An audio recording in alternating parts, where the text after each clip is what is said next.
Welcome to hell. There is no escape. There is no escape.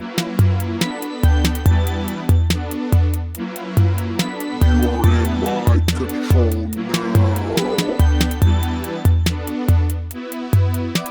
Welcome to hell.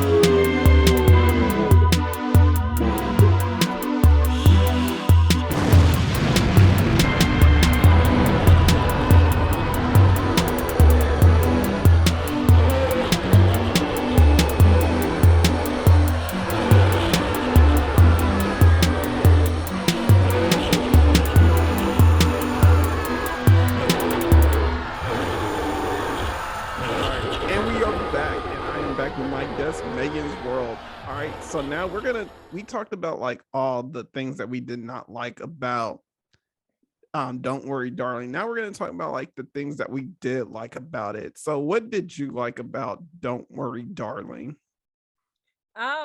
Well, honestly, the production was really good. Like the production value, like the visual storytelling and the costume design The was costume very good. design was done real well. It was done very well. I wouldn't be surprised if they're like nominate oh I don't know. Like if the Academy was to nominate this film for anything, it would be costume design or production design because that was Mhm. done really well. Again, I'm not sure because I tend to snub horror and you know, But um but honestly, this but movie again is not really that horror. Like it's a horror movie, but it's not horror in a sense of like, Freddy, Jason, or even like some of the more psychological ones, like almost like Babadook or just mhm. like Barbarians or anything like that. This feels like something real different as far it as a horror movie, you It know. does. And it has like the Hollywood ties in it, with the director and then like the original screenwriters and stuff. And the writer for, this film, the who did the rewrites also did Booksmart too. I believe. Yeah. Mhm. So it's just like, it has those ties. So it might be nominated some way, I, shape, or form. I could see it being because it feels more like, even though it's a horror, it's more like a drama horror than a horror drama. It's like Hmm. it feels more like drama first, horror comes as kind of like a secondary. And just like even the cinematography was good because a lot of people misuse cinematography, but what cinematography is the use of light. Hmm. So, so I would actually say the cinematography is really good because when you have like, when you go into the Victory Project and then when you go into the real world, because the Victory Project is a lot of warm colors and it's just like it's Yeah, just it's really very nice dreamlike. and it's really dreamlike. And then we go to the real world, you see a lot of blues and grays, and it's like dark, like literally dark. Hmm. So I just think that's a very fascinating to kind of like. I'm just saying, like the set design and just everything is just so good, and you could tell, like it was 3 years in the making, for this movie, because of the pandemic and stuff, and like It doesn't feel like 3 years of that because of how badly written it was. the production itself was 3 years in the making. And so you Yeah. could tell, you know what? People worked really hard on this film. That's an inside joke that I may or may not reveal on my TikTok later. But but people got their bag. People got their bag that was on the set despite of it all. They got that pay. They Mhm. they had to hold production for a couple months. They were like, you know what, November 2020, let's get back into it. And then they finished it. So it's just Well, like, well, they dude, kind of did take a bump because of Shia LaBeouf. He was supposed to be in it first. yes. Yes. You know what? It was for all the shit that was going on with this production, visually and like for a production standpoint, it was well. The script, not so much, but for the most part, it was good. The acting, of course, Florence Pugh. This is a great role of hers. I wouldn't say it's my favorite, but it's a really great role. She did a good job. One of my concerns with her is that she would give too much of the Midsummer, but she has a lot of range, you know? So it's just like, again, so I should not have that like concern anymore, because again, like within the same year, you know, she had which, you know, I wasn't like trying to question her range whatsoever, because within the same year she did Little Women and Midsummer, which are completely different films, and you know, she ended up getting nominated for Little Women, which she was great in that. She was amazing. Yeah, And yeah. stuff.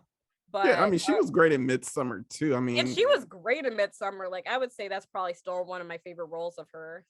But I know like I talked a lot of stuff about Midsummer, but I mean, I'm not gonna say like Florence Pugh didn't do her thing in that shit. she did her thing. Like she took the script and she's like, you know what?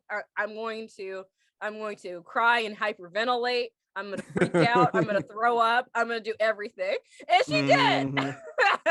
I mean, and Don't Worry, Darling. I mean, she did everything too. She was throwing that ass back, you know, got her tail off of it. She was throwing ass back. She was getting her pussy ate. You know, that came to like a weird thing to me, because if you notice how like they had sex in the movie, it was mainly like it was more oral than genital, and it made Okay, me wonder. you know what? Okay, also made me think about that too, because you know what? Okay, this is like such a side critique, and I know we're talking about what we liked about the film, but you just reminded me about something. Mm-hmm. I'm thinking, like, and again, I'm totally stereotyping. Call me out, I'm totally stereotyping. But knowing like some people that have like the alpha male podcast type of views, they Yeah. kind of think oral sex is like sus for some weird reason. And they're like, wait, that's weird. I don't want to eat no pussy or whatever. So Or they like, like DJ Khaled. yeah. Or they're like, they don't really pay attention to the woman's pleasure, is mostly theirs. Mm-hmm. So I found that interesting that he mostly was giving her pleasure, unless again, he could have pleasure from giving her pleasure, and that's how he gets off. So True. again, there's some True. nuance to it. There's some nuance to it, but I thought that was like interesting. I wouldn't say it's bad. I wouldn't say it's good, but I just thought that was interesting. But see, that also came to like another thought, even about this whole world, you know, about them giving each other pleasure. It also brought onto like with also like just with them eating and just drinking also, or smoking and whatever. Mhm. Do they actually feel these things that they're doing? Mhm. And you know, for them, I know it's like an elaborate plan to kind of like keep these women happy and what have you, Mhm. but I'm wondering like, yo, like when these men are out of the Victory Project, that's when they actually really do tend to the woman's like, you know, maintenance needs and what have you. Yeah, exactly. So Exactly. to me, I'm wondering like what is happening when they're actually eating a steak in the Victory world. You know, are they eating it as if like, you know, they're having a dream of eating a steak? Because I don't know if you ever dreamt about eating before. Oh yeah, I have. And it's just like, you know, you and it's a weird way. Well, like how I dream about eating food, it's just like I mean, obviously I don't feel anything, but I like legit think I'm eating something. Mm-hmm. You know? So it's just like, and then I'm like, oh, you know, it was a dream. Oh, too bad. Because I was like, that looked good. See, I never had a dream about eating food before. And you know, talking about it, I'm just like, I had to think about it. I was like, have I ever had a dream about eating anything before? For me, it's rare. Like like it'll probably Yeah. happen like once like every 5 years, maybe. You know? And it's like I don't even recall the last time, but I know I've had moments of like me eating something, maybe, but it's nothing Hmm. that occurs a lot, you know? Yeah. So I just, yeah, that's a really good question though. And that's one thing that I was kind of like thinking about too. And again, like with my statement about like the sex scenes, again, I'm like being so stereotypical, but it's just like, you know, like you would think listening to a lot of these podcasts, you know, like even or not it's not like I'm avid listener, but seeing clips from like Andrew Tate and like Fresh and Fit, they'll be like, their ideal will be like, hey, dinner's on the table, and then Florence Pugh does something to him, and not the other way around, But Yeah. again, that could be, his fantasy. And I think it would have been interesting too, like again, if he didn't know this chick and he's like always wanted to do that to her, and it would have added more layers instead of like, It would have. It definitely would have. Going back to what I liked about the film, yeah, again, Florence Pugh was really good. I honestly think too, considering all the drama that happened within, the casting of Jack, I think for the most part, considering the circumstances, Florence Pugh and Harry Styles had good chemistry. I mean, Harry Styles obviously is not the best actor, compared to everyone else in the film. I actually hated Harry Styles being in this film, to be honest. Let me get to that. Like let me get to that. Let me finish. So a lot of people are saying that this is his first acting role. It's not. He was in Dunkirk. He didn't have like any lines, or maybe had like 2 lines, but he was in Dunkirk back in 2017.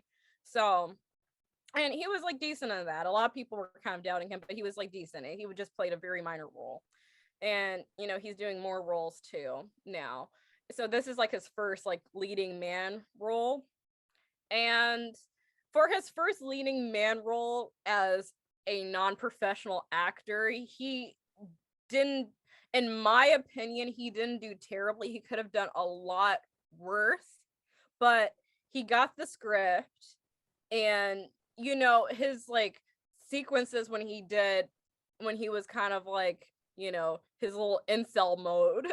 Well, not he's not an incel. He played that real well, but he did that really well, and I was like, he transformed in that role, and I was just like, he actually did worse being like the dashing husband than he did the total opposite of what he's supposed to be. Like, I don't know if it's because of the hair and makeup or what, but and the American accent that he had, that was really well, which I'm like, yo, he did. I was just like, are you sure you're British? Because like your British accent sounds fake, but your American accent sounds real. Right.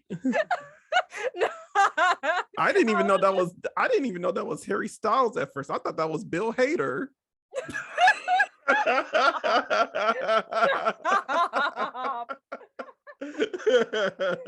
Right? I kid you not, when they went into like the flashback of him, he looked just like Bill Hader on so many levels. It's true. Like if he was to do something, yeah, maybe. But it was just kind of like, and like whoever did the makeup for that scene did amazing, because he looked like he had like acne scars, and I'm just like, holy shit! Like, unless if Harry Styles actually does have like acne scars and we just don't know about it, but I'm just like, if that was makeup, dude, that was amazing. Like, right. Like the physical, transformation, even like, with the costuming, and even with like how he was directed too. Like, I don't know how much of it was him or what, or Olivia Wilde's direction, but that was like really good. And but again, for his first role as a non-actor, not bad. Yeah. Again, like, I think people are a little bit too hard on him, but that's just my opinion. But I think not bad as like, I mean, why they hard on him. Yeah, it's because people always, it's Harry Styles. Because it's Harry Styles and girls thirst over him, like, oh, he wasn't that good. Right. No, I'm not saying that as a Harry Styles stan. I'm saying that, and I'm not a Harry Styles stan. I'm just saying that as just like objectively, why would you say that he was garbage? He is not garbage. So it's just like, I mean, again, he might have also, you could probably tell he was a little bit shy too, because again, you have all these seasoned actors around you, or have done like a lot of great, you've had Oscar nominated actors around you. You've had actors that did all these different, like, notable roles too, or like really getting their start. So it's just like, it's just, but for the most part, he did a great job. And then also Chris Pine, he did a good job too. I wish I saw more of his character, frankly, instead of no pun intended, but I wish I saw a little bit more of his character, because it was an interesting character, and I wish that yes, he's a villain, but also you do need to give villains and just any type of antagonist their time. You don't have to give them a villain speech per se, but I think I think stories are a little bit more fascinating when you kind of get a little bit of their backstory and their motive to a certain extent, But yeah, so those are my positives, Yeah, I thought Florence Pugh acting was good also. I mean, she did a good job, especially in them dresses, about throw that ass in a circle and everything. It was so hot in this movie, man. I mean, I'm not even gonna lie, she actually was. I never really thought Florence Pugh was really that hot, especially after Midsummer. But in this film, I was like, oh, okay, I see Florence Pugh, You should see her Instagram. That's okay, I will. No, I'm just telling you, like, when I was like, yo, Florence Pugh is like fine low key, I was just like, it was like in when she got her nomination, and she actually like had a picture of like her in her bed, and when she like got the call and she got her nomination for her Oscar nomination and stuff. And then when she was like doing her little like quarantine cooking shows, I was just like, you know what? You fine. She was like doing little dances and stuff. All she needed was Glorilla to play in the background. Oh my gosh, have her ass clapping and everything. Calm down.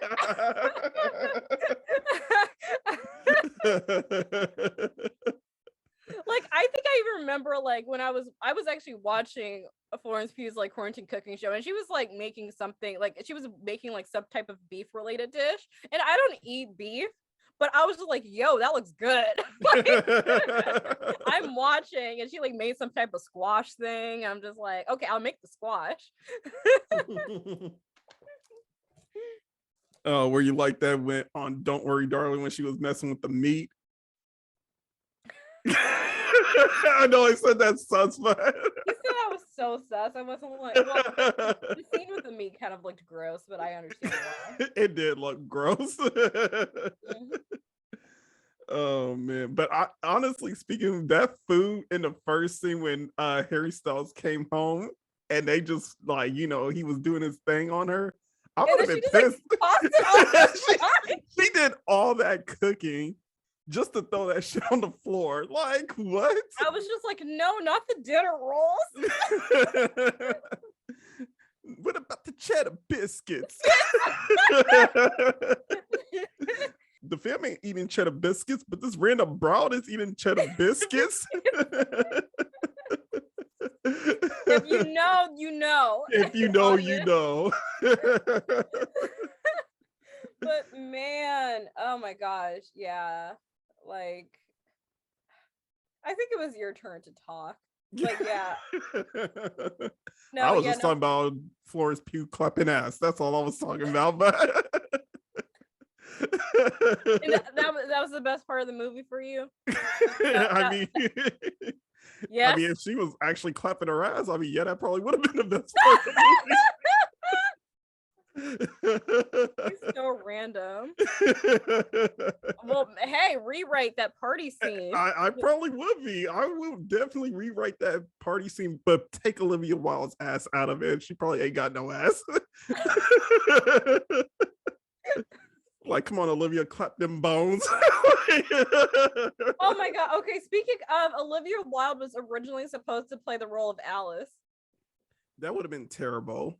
She literally would have been inserting herself with Harry Styles right then and there. Oh no, but that's when prior to Shia, that was during the, no, she would have inserted herself with Shia LaBeouf. Oh really? Mm-hmm. Oh, I wonder if she saw the movie Nymphomaniac and was like, nah, I can't do it, fam. I don't know. Have you No, ever seen that movie? I'm kind of afraid. I saw a summary, Yeah. or and I'm kind of afraid of that movie. Why are you Like, afraid of that I movie? think it'll be too much. You know what I'm saying? Like I don't know. Like I heard someone review it, and summarize it, and I'm just like, It does get especially really the graphic. especially the second half of the movie. I'm like, I can't. No, that's too much for me, dog. Part two does get really brutal in a way. It's kind of almost like in a horror-esque type of way, And also that's like low-key why, and I again, sorry, we're going off of tangents, but I kind of am afraid to watch the movie Blonde, because I heard it's kind of like that. It's like, well, one, it's super exploitive, and Mm-hmm. two, it's like terrible thing after terrible thing after terrible thing happening, and I the feel shit is like I not haven't even heard of real. Blonde. What's It's a Marilyn Monroe movie, oh but it's not a biopic. It's just, oh yeah. That's with Ana de Armas. yes, it's just a Marilyn Monroe dark fan fiction, pretty much, and it's terrible. I heard a lot of bad things about it. Like, yeah, I'll probably watch it one day I'll when probably it's watch it fucked. one day. But again, when it came out, I was in the right headspace to like watch that. It's like a 3-hour movie, and I'm just like, oh, I don't want to see 3 hours of terrible. Like, of Yeah. just bad things happening, because okay, like, I don't know, like, I haven't talked about this movie on, like, explicitly on like a platform yet, except on my stories. But that was the problem I had with Tyler Perry's For Colored Girls.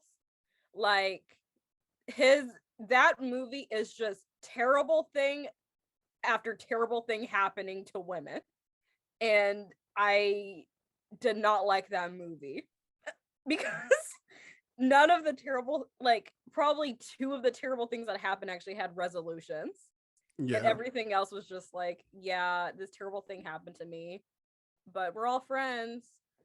Like, Right. with all these terrible things happening to us, it's just like, how y'all all know each other?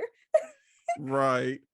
I mean, Yeah, but obviously the movie is like, they all are connected some type of way, but still, it's just like, yeah, but bringing it back, one of sorry. my favorite things about Don't Worry Darling, it's kind of like what we were talking about, was possibly what the messaging is, which is about body autonomy, which was what you got from it. And Mhm. my thought about it was like the fear of the metaverse in a way, because it has like a lot of vibes, like kind of like, Chris Pine's character kind of comes off as like a little bit like Mark Zuckerberg kind of way, and how he's doing like this whole metaverse shit and everything like that. Mhm. I was watching this video about like why the metaverse is kind of wrong or why it's like a bad idea. And it's just like talking about how like the metaverse is going to turn everything very dystopian because a lot of people will be spending a lot of their time investing their money into like, what is in the metaverse versus putting money into what's happening in the real world. And I thought it was like very interesting, like the video, and it does have like a video where like Mark Zuckerberg is kind of like saying like he wants to take over the world, or not really in those words, but it was kind of like in a way like it kind of like assumes he wants to take over the world and everything and kind of like control the government or some shit that this person was trying to say. But I was just like, okay, sure. Like, okay, calm down. It's going to be one of these billionaire tech people that actually is successful in taking over the world. But that's a conversation for another episode of, like a horror movie comes out where it's like explicitly like that. Which Yeah. it might be something that comes out. Who knows? If we see something on an indie film that talks about that, which we might. Who knows? We just have to research it. Yeah, but But I do feel like with Chris Pine's character, he does seem like somebody that was trying to bring everybody into his metaverse in a way, in the mhm. way he was talking about, like in that one scene where they're like, whose world is it? Our Ours. world, you yeah. know? And it's like, what are we trying to do? Like, that in the pool scene when they're like saying like, oh, are we trying to do? And it's just like, what do they say? Change the world or something? Yep, change the world. Change the world. So that was, I guess, in a weird way, that was like his villain speech. Yeah, that definitely was. It was a subtle villain speech, but it was his villain speech. So that's what he wanted to do.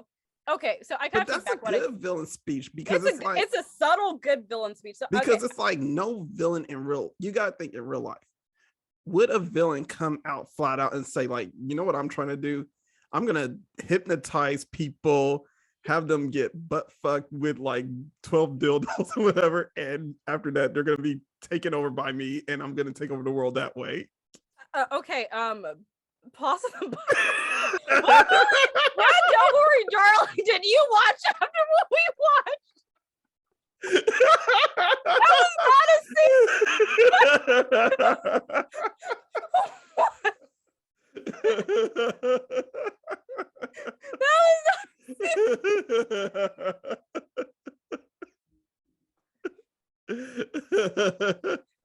I'm just saying it's not exactly what they were gonna do, but you know, I'm just saying, like, imagine if they gave that speech and telling you straight up, like, this is what I'm gonna do, ABC, you know, and take over the world. Yeah, I understand. So you know what?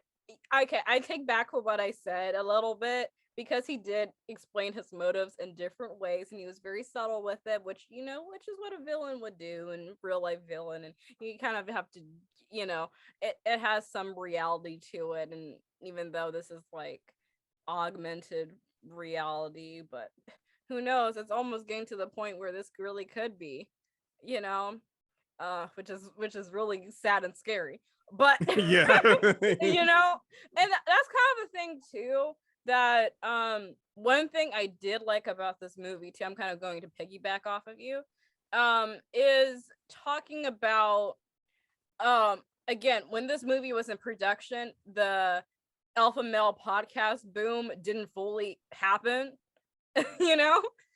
so but it started to happen. So I would say like, but they did address it to a certain extent. It wasn't a boom, but it was still around. There were still like people who were of like those alpha male podcasts, but they didn't have like podcasts. They had more like YouTube videos where they were kind of like addressing like what men should do for themselves, how they should address like different problems, how to deal with women like that. Mm-hmm. I would say like in a weird way, like this movie kind of predicted / commentated on it, and maybe like within the editing process they probably added more of his scenes, or not scenes, but at least the audio to kind of like address that type of thing. And that's kind of how he did his whole brainwashing, which is something that I liked, or at least thought that was kind of good to address it, because again, like, these podcasts feed on men's insecurities, and there has been actual situations of these podcaster influencers, Andrew Tate, that legit have programs where they actually like, they're like basically pyramid schemes where you pay money to learn all these skills to be a male, or be a real man, a high value man. So, to, get businesses, get women, all that other stuff. So in a way, it actually makes sense why the male characters are willing to spend money for the Victory Project, because they're like, oh my god, this is the life I always wanted to live, and this guy is my hero. I want to be just like him. I want to be the man that I know I'm supposed to be, but society is holding me back, that type of thing. So I think the film did a good job addressing it. I just wish they pushed it a little bit further, but it was a good little intro, little nod to that. Well, not explicitly to that, because the news about him doing that just recently came to surface, but there has been situations, like probably with some other people, where that's been a thing, but yeah. But is there anything else you want to add on to what you liked about this movie? Oh, I liked the use of the song "The With You All the Time" thing. That Uh, one. Yeah, actually, Harry Styles wrote that, and Florence Pugh is also singing it too. But I thought I that was kind of wonder interesting. why was that the one thing that stuck with her, you know, that like nothing else stuck with her in this world, but that did. That's interesting. But it didn't always stick with her, but that was like something she, it was like a song that she thought was just stuck in her head, and she's like, I've never heard it, but you know, I Yeah. it's just stuck in my head. And in a way, I I think this is my theory that she could kind of hear things around her. So maybe, Jack is singing with you all the time to her Well, I mean, in the before he goes into the movie, simulation. well, I mean, in the That's my movie, theory. when he was taking her hostage and what have you, he was singing that song Mhm. while doing it. And I guess it was something that he sung all the time around the house and what have you. Mhm. And yeah, I mean, it's like, yeah, I guess it was one thing that he sung all the time. And to me, it's like, okay, she has no recollection of like her past or any of like, things that were happening before she got put into the simulation. But this is the one thing she has the most memory of, which doesn't really connect to me. I mean, I think that was kind of like one of the first clues in the movie, and that was something that was consistent. And at first you could kind of think, oh, it's romantic in a weird way, but it's actually like really creepy in a sense. It's Yeah. just like, and even when she um was leaving, she had a vision of him behind her, and it's like Mm-hmm. that shit is just like that shit scared me. I was like, no. And I was when I first watched the movie, as like was she kind of like, oh man, like I know I killed you, but I miss you, boo. Like I, Mm-hmm. I was kind of like, huh, that's weird. But at the same time, it could be like something is like, oh, well, I might have left this world, but I'm always gonna, kind of like some stalker shit, And again, in a way, it might have been like that, but, Mm-hmm. but oh yeah, but like what I said too, the transition into the the uh the twist, that one was really good. Yeah, the transition to the twist was amazing. That was my favorite scene of the movie, or favorite sequences rather. Because I was like, oh, this is interesting, or oh, I like how it played out, type of thing. Even though I like predicted it from a mile away, I really Yeah. liked how they showed it and depicted it. So yeah, that's pretty much all my notes. But I would say like overall, like this film, I gave it a 6.5 out of 10, and I was Okay. going to give it a lower score, but I think I am going to stick with a 6.5 out of 10. It is not a bad movie. It's a movie with a lot of potential and a lot of room to grow, because the story is very simple, so you could really do a lot with it. And I just wish that it just kind of pushed things a little bit further. What's what, yo? What? Oh, you wanna get fucked up, motherfucker? What? What's up, then? Now, what's up? Fuck me, what's up? Now get my way, bitch.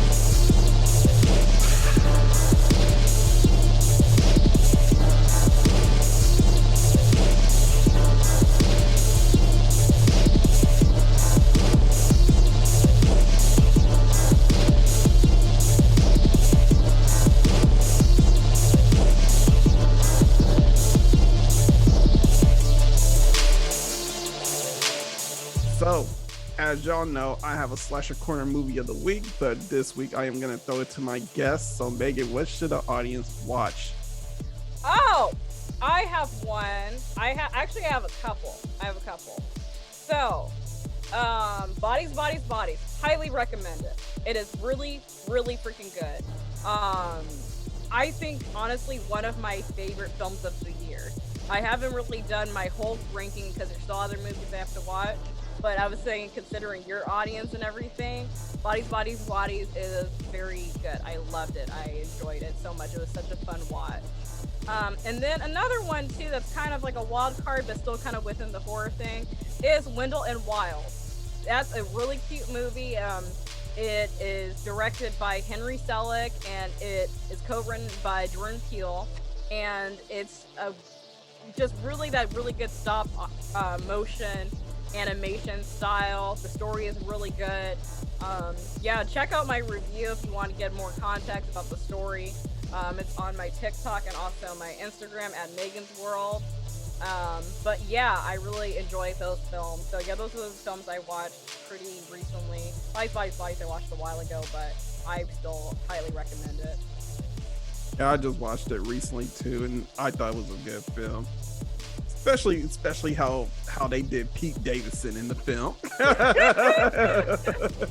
Right. All right. So yeah, if y'all want to follow Meaganzworld, where should they find you, Megan?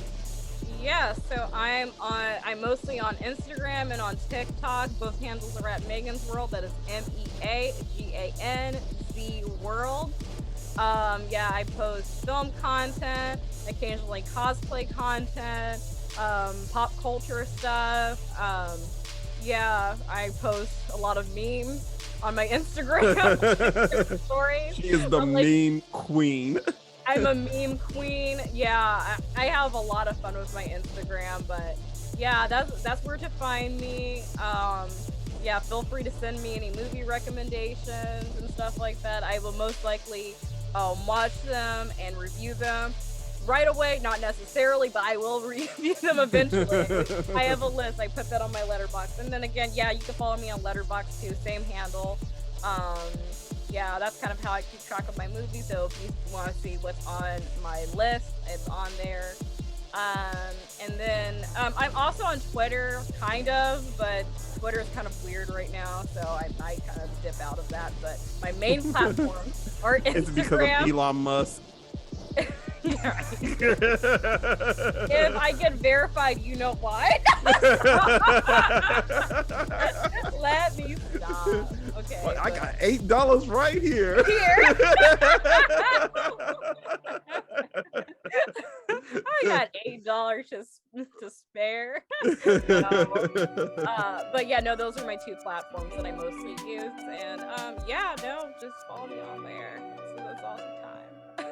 All right. And if y'all want to follow your boy, it's Walterdoom on Instagram, the Walterdoom on TikTok and Twitter, and Walterdoom wherever else is streaming, you know. And thank you, Megan, for coming to the show. Hey. Yay. All right, so yeah, you guys, I am about to get out right now. This has been another episode of Let's Talk About Horror. You, the audience, are the real MVPs out there. Shout out to my boys, Algorythm-C and Callie the Wolf, for bringing the beats onto the show. Man, I didn't forget about y'all guys. You know, y'all really did a good job bringing beats to this show and everything like that. You know, providing the music and everything like that. And yeah, this has been another episode of Let's Talk About Horror. This is America. Don't let them catch you slipping now. Stay diabolical, people. Peace.